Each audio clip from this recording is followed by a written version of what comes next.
Welcome back to Cisco met episode number 2. ഇന്ന് നമ്മൾ discuss ചെയ്യാൻ പോകുന്നത് ഗൂഗിൾ മൈ ബിസിനസ് പ്രൊഫൈലിൽ എങ്ങനെ ഒരു പോസ്റ്റ് ഷെഡ്യൂൾ ചെയ്യാം എന്നുള്ളതാണ്. ഇത് നമുക്ക് പുതിയതായിട്ട് വന്നിട്ടുള്ള ഒരു അപ്ഡേറ്റാണ്. അപ്പോൾ നമ്മളത് എങ്ങനെയാണ് ചെയ്യാൻ നോക്കാം. ആദ്യം നമ്മൾ പോസ്റ്റ് എടുക്കുക, എന്നിട്ട് ആഡ് പോസ്റ്റ് കൊടുക്കുക. അവിടെ നമ്മൾ എന്ത് ചെയ്യുക, നമ്മൾ ക്രിയേറ്റീവ് ആഡ് ചെയ്യുക. അത് ഇമേജ് ആണെങ്കിലും വീഡിയോ ആണെങ്കിലും ആ ക്രിയേറ്റീവ് ആഡ് ചെയ്യുക. എന്നിട്ട് ആഡ് ചെയ്ത ഇമേജിലേക്ക് നമുക്ക് ഡിസ്ക്രിപ്ഷൻ കൊടുക്കാം. ഡിസ്ക്രിപ്ഷൻ ഇപ്പോൾ കൊടുക്കുന്നില്ല, അവിടെ ഷെഡ്യൂൾ പോസ്റ്റ് എന്ന് പറഞ്ഞിട്ടൊരു ഓപ്ഷൻ വന്നിട്ടുണ്ട്.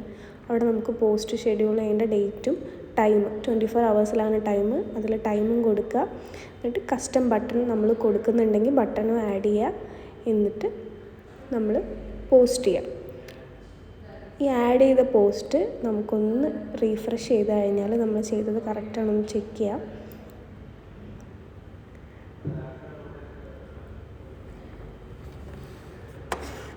ഇവിടെ ഷെഡ്യൂൾഡ് പോസ്റ്റും അതിൻ്റെ ഡേറ്റും അടക്കം സ്റ്റാറ്റസ് നമുക്ക് കാണാൻ വേണ്ടി പറ്റും. അപ്പോൾ ഇതുപോലുള്ള ഇൻഫോർമേറ്റീവ് വീഡിയോസിന് വേണ്ടിയിട്ട് നമ്മുടെ ചാനൽ ഒന്ന് സബ്സ്ക്രൈബ് ചെയ്യും.